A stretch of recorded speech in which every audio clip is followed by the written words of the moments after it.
Today's video, we're coming at you from Salt Lake City en route to Pennsylvania.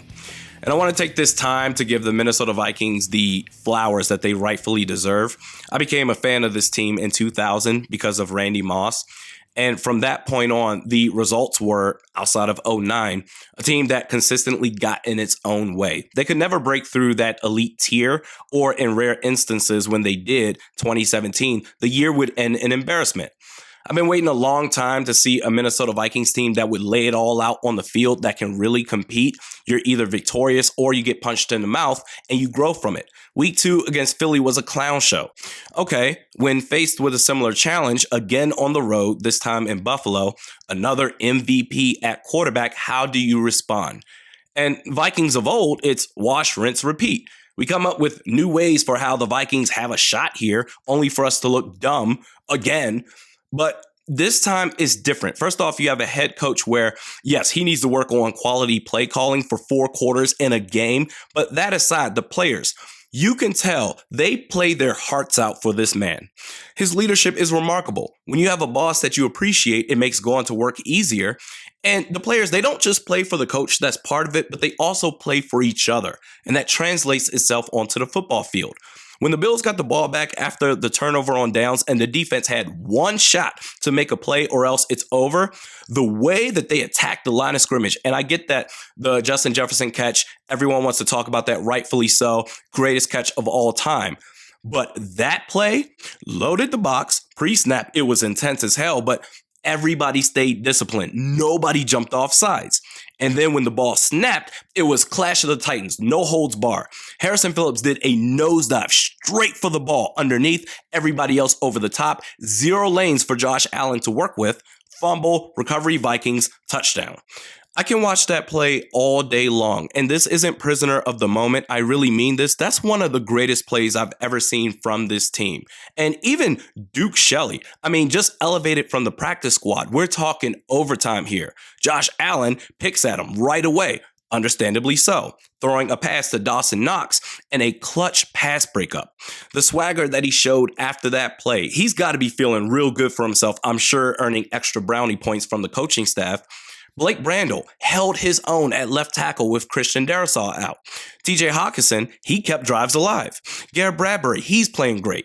Everybody's pulling their weight in order to get the W, and Sunday's game against Buffalo was the ultimate team win. This isn't the same old Vikings, the team that will get pushed but never pushes back. I like the chances against anybody, and whatever the results are at the end of this season, I'm good with it.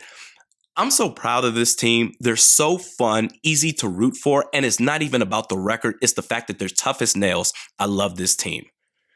First comment by Ken Deemer. Have to beat the best to be the best. I have to say, I didn't sit down the entire second half and my swing of emotions was unhealthy. One thing about this Minnesota Vikings team and coaching staff is everyone has bought in 100%, no caving in this year. Dude, I got to tell you, after that pass breakup by Hitman on Stephon Diggs, I stood up and did not take a seat the rest of that game. I was a kid all over again, rooting for my favorite team, and the plays that stacked on top of each other to put the Vikings in a position to win, it's like, all right, man, it's destiny at this point. You have to win this game. And you're right, the team, they are 100% bought in. And I feel like culture is such a cliche. It's overused, oversaturated. Oh, we want to build a new culture, insert a new culture, culture this, culture that. It's like, all right, man, whatever. You're just talking motivational mumbo jumbo. But this is real, and I don't think it's a fluke. I think this is sustainable for years to come. Next comment by Alita/Andy Taylor. Is Justin Jefferson in the same conversation as Randy Moss? Yes and no. In fact, I'll give you 2 reasons why yes, he's in the same conversation, and 1 reason why not. So the 2 reasons, first off, yardage, yes, very Randy Moss-like, but also number 2, the game-changing catches. You can have whatever defense you want on this guy. If he doesn't come down with the football, it's his fault. Nothing to do with you. You as a defender have mercy over whatever the hell Justin Jefferson wants to do. Same as Randy Moss.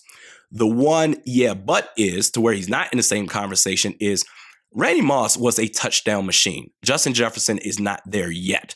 If he can get to that level, then, oh my God, he's all the way there. Last comment by Ibrahim Bowie. I think there were 12 Bills on the field at the goal line on overtime. Yeah, I didn't realize that until after the fact. I saw the replay of the goal line play and I said, holy shit, there was really 12 Bills on the field and no penalty was called? Which, as an official, I would imagine one of the first things you have to do is to get a head count of each side on the field. 11 over here, 11 over here, 22, we're good. Oh wait, there's 23, something's out of whack. Figure out where the mistake is, penalty, 12 men on the field. And you didn't do that, which that just further shows how resilient this Minnesota Vikings team is, because we're talking about back-to-back weeks. Buffalo this past Sunday, the week before that, the Washington Commanders, both on the road. Back-to-back weeks of winning in spite of shitty officiating. This team, they can overcome any sort of adversity, an MVP caliber quarterback on the road, and bad officials. They can do it all. No problem for this Minnesota Vikings team.